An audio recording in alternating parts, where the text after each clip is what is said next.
आप देख रहे हैं अंबर टाइम्स। शासकीय मेडिकल कॉलेज के चिकित्सक और पैरामेडिकल स्टाफ को 2 महीनों से वेतन नहीं मिला, जिसके बाद अब मेडिकल कॉलेज के चिकित्सक और पैरामेडिकल स्टाफ ने सोमवार से आंदोलन का बिगुल बजा दिया। कॉलेज के डॉक्टर्स और स्टाफ ने सांकेतिक हड़ताल का प्रदर्शन करते हुए जमकर नारेबाजी की। हम हमारा हक मांगते, नहीं किसी से भीख मांगते। तानाशाही नहीं चलेगी, तानाशाही नहीं चलेगी। एफडी एकता जिंदाबाद, एफडी एकता जिंदाबाद। 2 3 4 1 2 3 4 तानाशाही नहीं चलेगी, नहीं चलेगी, नहीं चलेगी। तानाशाही नहीं चलेगी, नहीं चलेगी, नहीं चलेगी। तानाशाही नहीं चलेगी। एफडी एकता जिंदाबाद। हड़ताल का निर्णय मेडिकल कॉलेज चिकित्सा शिक्षक संघ द्वारा लिया गया।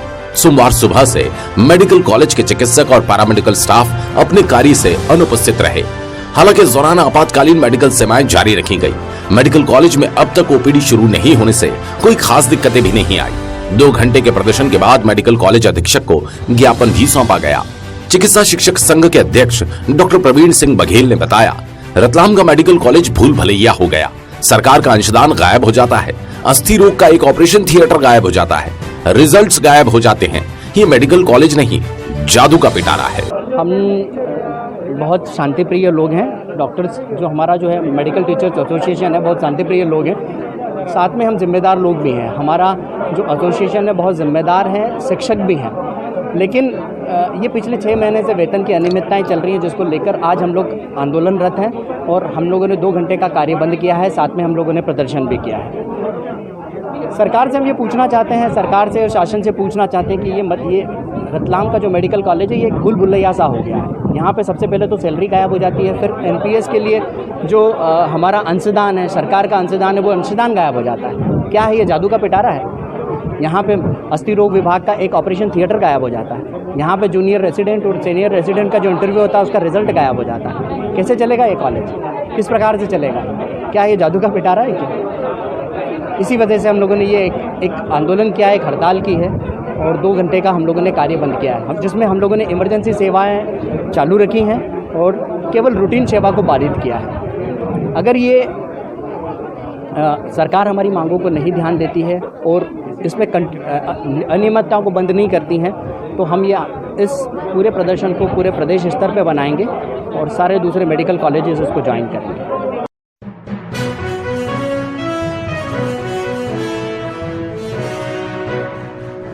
8 मार्च को अंतर्राष्ट्रीय महिला दिवस पर मुख्यमंत्री प्रदेश की महिलाओं का सम्मान करेंगे, लेकिन सम्मान के ठीक 1 दिन पहले रतलाम शासकीय मेडिकल कॉलेज की महिलाओं ने मिलने वाले सम्मान का बहिष्कार कर दिया। समय पर वेतन नहीं मिलने से परेशान महिलाओं ने मुख्यमंत्री से गुहार लगाई कि हमें सम्मान में समय पर वेतन ही दे दीजिए, यही हमारा सम्मान होगा। मेडिकल कॉलेज की bio professor doctor Darshana Jain ने बताया। Doctor Darshana Jain, government medical college Ratlam में एसोसिएट प्रोफेसर बायोकेमिस्ट्री विभाग में पदस्थ हूँ। आज हम सभी यहाँ एकत्रित हुए हैं क्योंकि हम पिछले 6 महीनों से वेतन अनियमितता से जूझ रहे हैं। हम इस परेशानी को लेकर हम पहले भी आवाज़ उठा चुके हैं। दिसंबर माह में भी हमने इसको लेकर शासन के सामने अपने मुद्दे रखे थे, परंतु मुझे लगता है कि अभी फिर जो लास्ट 2 महीने से हम वापस इस तात्कालिक परेशानी से जूझ रहे हैं। इस वेतन अनियमितता से हम आर्थिक परेशानियों से जूझ रहे हैं। आज मैं यहाँ पर एकत्रित हुए हैं क्योंकि अभी हमें एक बहुत उसमें हम खुशी जाहिर करें या मुझे खुद भी नहीं समझ में आ रहा है कि मेरे अंदर अभी कौन से भाव प्रकट हो रहे हैं, क्योंकि आप ये देख पा रहे हैं मेरे आसपास भी यहाँ सारे हम गवर्नमेंट मेडिकल कॉलेज महिला का एक महिला संवर्ग आपको यहाँ एकत्रित दिख रहा होगा। हमें मुख्यमंत्री जी का एक योजना पता चली है कि महिलाओं के सम्मान के लिए उन्होंने हमारे लिए एक कार्यक्रम आयोजित किया है, परंतु मुझे इस परिस्थितियों में जो वर्तमान परिप्रेक्ष्य, वर्तमान परिस्थितियां बनती नजर आ रही हैं, वो सम्मान नहीं लग रहा है। वो सम्मान हमें खोखला प्रतीत हो रहा है, क्योंकि मुझे नहीं लगता है कि आर्थिक अनियमितता जो हमारे सामने एक आर्थिक परेशानियां हैं जो वेतन अनियमितताओं के कारण हमारे घर परिवार में बनी हुई हैं, क्योंकि हमारे लिए कभी एक हमारी मूलभूत आवश्यकता है हमारा वेतन, जिनसे हमारा घर परिवार चलता है। जैसे हम अगर हिंदी कहावत की बात करें तो एक बात होती है, भूखे पेट भजन नहीं होते हैं। तो भाई अभी ऐसे सम्मान का भी हम इन हालातों में क्या करेंगे। तो हम अभी हमारी मुख्यमंत्री जी से गुजारिश है, उन्होंने हमारे लिए सम्मान आयोजित करा, उसके लिए हम बहुत उनके कृतज्ञ हैं। परंतु इन परिस्थितियों को देखते हुए हम सभी को ऐसा लगता है, मैं अपने सारे गवर्नमेंट मेडिकल कॉलेज रतलाम में उनकी तरफ से मैं बोलना चाहूँगी कि अभी इस तरह का खोखला सम्मान देकर हमारा मजाक ना बनाएं। सिर्फ हमारे आप तो मूलभूत आवश्यकता है, जो हमारे वेतन है, आप हमें सिर्फ वही लाभ देते रहें, उससे ही हम आपके बहुत कृतज्ञ होंगे, आभारी रहेंगे। तो अभी मैं अभी साफ शब्दों में जाहिर करना चाहूँगी कि इन परिस्थितियों में हम रतलाम मेडिकल कॉलेज की सारी महिलाएं, समस्त महिलाएं आपने जो हमारे लिए आयोजित किया है उसका हम बहिष्कार करते हैं, उसका विरोध करते हैं। बस आपको करवद आपका अभिवादन करते हैं और आपसे अनुरोध करते हैं कि हमारी जो वेतन विरोधी, जो वेतन से जुड़ी हुई हमारी अनियमितता है, उनको आप उसका निराकरण करिए।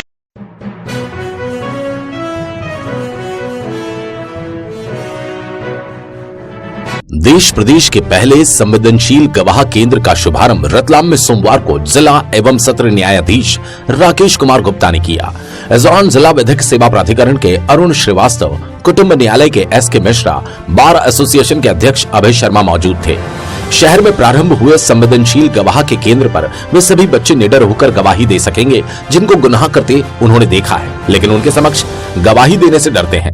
चाहे गुनाहगार उनके माता पिता हो या अन्य कोई, गवाह को इस प्रकार की सुविधा देने से गुनाहगार को सजा मिलेगी और न्याय होगा। गवाह का लाइव टेलीकास्ट जज की कोर्ट में होगा। गवाह और जज दोनों एक दूसरे को देख सकेंगे, लेकिन गुनाहगार को पता नहीं चलेगा कि कौन गवाही दे रहा है। जिला और सत्र न्यायाधीश राकेश कुमार गुप्ता ने बताया, संवेदनशील गवाह केंद्र जिले के 3 अन्य विकास खंडे में भी काम करेंगे। उन्होंने लोक अदालत में रखे जा रहे प्रकरणों की जानकारी देते हुए बताया, 12 जनवरी को न्यायालय में लंबित राजीनामा योग प्रकरणों के साथ साथ प्री लिटिगेशन से संबंधित प्रकरण भी, जिनमें बैंक्स, नगर निगम, इलेक्ट्रिसिटी आदि से संबंधित प्रकरण रखे जा रहे हैं। इसमें इलेक्ट्रिसिटी, बैंक्स और नगर निगम द्वारा काफ़ी छूट का ऐलान किया गया है और जो 3 महीने पहले लोक अदालत हुई थी उसमें 420 प्रकरणों का निराकरण कोर्ट के और 11,000 से अधिक प्रकरणों का निराकरण प्री लिटिगेशन के रूप में हुआ था। इस बार 4,749 केस हमने रखे हैं जो कोर्ट में पेंडिंग है और 11,000 से अधिक प्रकरण प्री लिटिगेशन के रूप में रखे गए हैं। सर, आपने आज जो नाबालिग गवाहों के लिए शुरू किया है उस बारे में थोड़ा सा बताएं, जो देश का पहला केंद्र है। हमारे देश के माननीय सर्वोच्च न्यायालय द्वारा देश के सभी न्यायालयों को निर्देशित किया गया है कि वे तत्काल अवयस्क बच्चों के लिए वनरेबल विटनेस सेंटर की स्थापना करें। उसके लिए माननीय उच्च न्यायालय द्वारा भी निर्देश जारी किए गए थे। हमने रतलाम जिले में मुख्यालय के साथ साथ 3 तहसीलों में भी आज ये केंद्र स्थापित कर दिए हैं और मैं ये समझता हूँ कि ये मध्य प्रदेश ही नहीं बल्कि पूरे देश में रतलाम ऐसा पहला जिला है जिसमें मुख्यालय और तहसीलों पर इतना तीव्र गति से ये चारों केंद्र स्थापित किए गए हैं। इसमें और जो नॉर्म्स, जो सिद्धांत माननीय उच्चतम न्यायालय द्वारा इसके बारे में बताए गए हैं, ये पूरी तरह उसके अनुरूप हैं और चालू हो गए हैं, जो आज से ही कार्य प्रारंभ कर देंगे। 3 तहसीलों पर भी, जावरा, सैलाना और आलोट के साथ साथ रतलाम मुख्यालय के अदालतों के लिए। इसमें लड़कियां, लड़के, बच्चे बच्चियां जो भी जिनके साथ अपराध हो जाता है या जो गवाह के रूप में किसी भी कोर्ट में हाजिर होंगे, उनको यहाँ पे लाया जाएगा और उनका बयान यहाँ के माध्यम से होगा ताकि उनका अभियुक्त से सामना सीधा ना हो और वो उससे डर ना सकें, निर्भीक होकर जो भी सच्चाई है अपना बयान है वो दे सकें।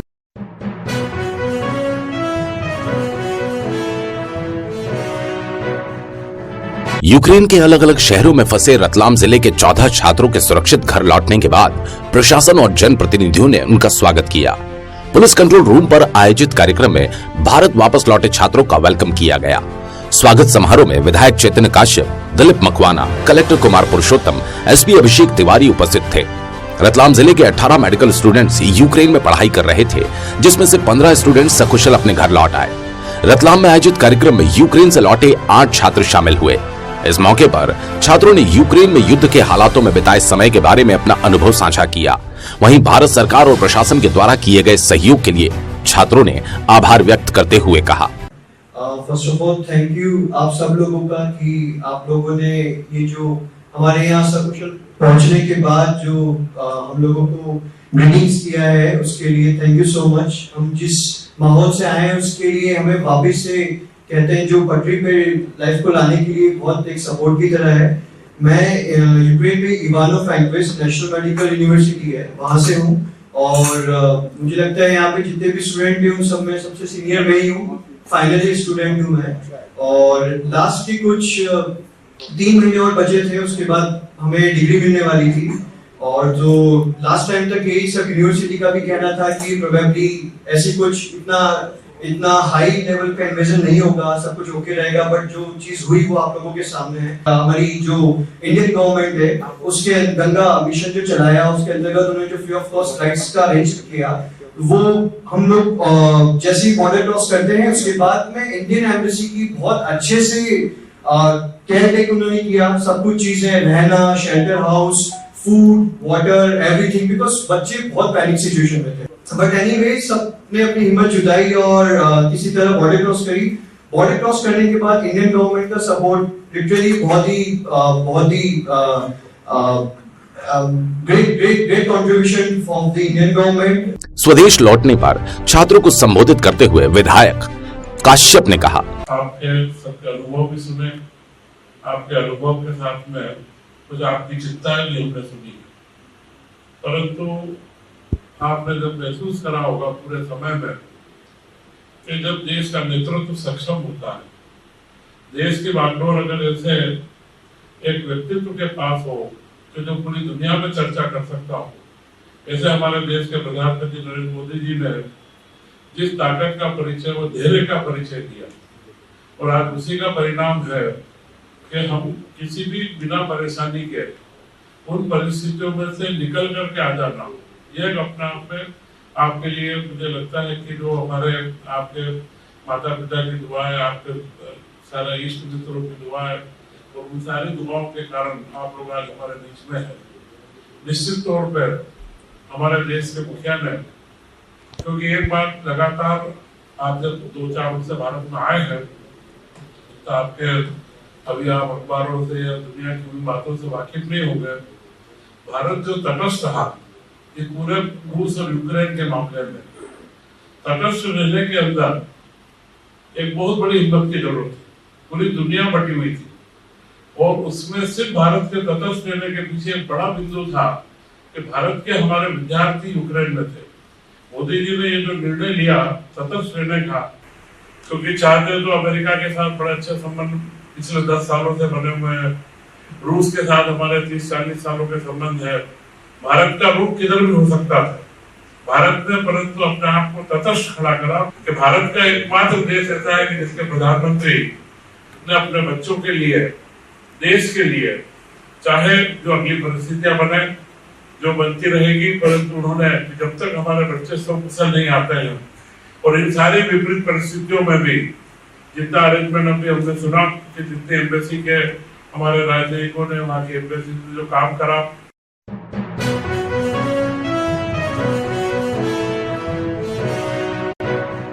किसी शादी समारोह और मंदिरों में आपने 56 पकवानों का भोग लगाते तो जरूर देखा होगा। रतलाम की एक गौशाला में गौ सेवकों ने 56 भोग की दावत का इंतजाम किया।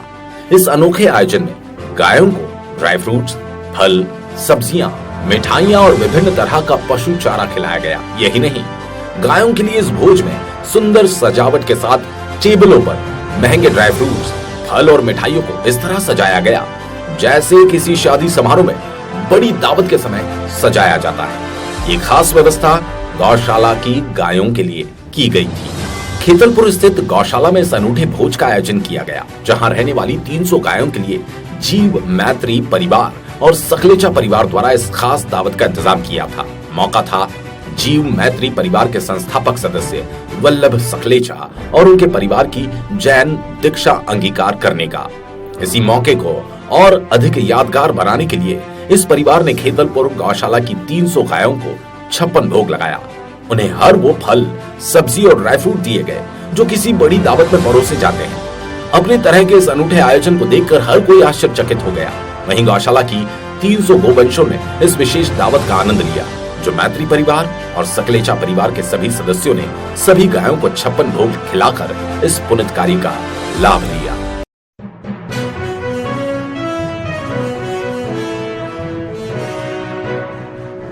औद्योगिक थाने के सामने एक बाइक सवार अनियंत्रित होकर गुजर रही एक कार से जा भिड़ गया। हादसे में बाइक सवार घायल हुआ, जिसे उपचार हेतु जिला अस्पताल भर्ती किया गया। खबर के मुताबिक घायल अम्बेडकर नगर निवासी विजेंद्र पिता निर्भय राम परमार घायल हुआ है, जिसका उपचार किया जा रहा है। बताया जाता है बाइक में ब्रेक नहीं होने से ये हादसा हुआ है।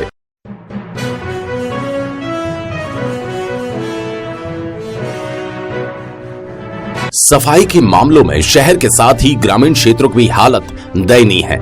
न शहर में निगम कर्मी काम करते हैं, न ग्रामीण क्षेत्रों में पंचायत के कर्मचारी काम करते हैं। लिहाजा नागरिकों को स्वयं ही सफाई करनी पड़ रही है। ग्राम धराड़ में भी भयानक गंदगी, लेकिन सफाई रहवासी ही करते हैं। ग्रामीण वीर सिंह ने बताया।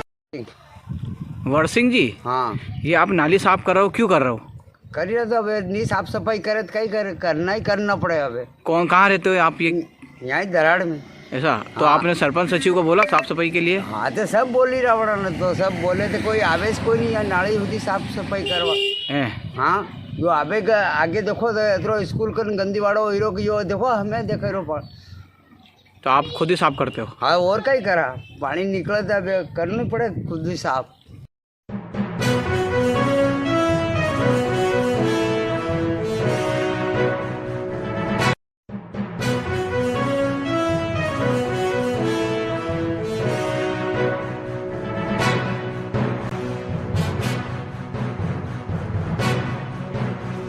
आप देख रहे हैं अंबर टाइम।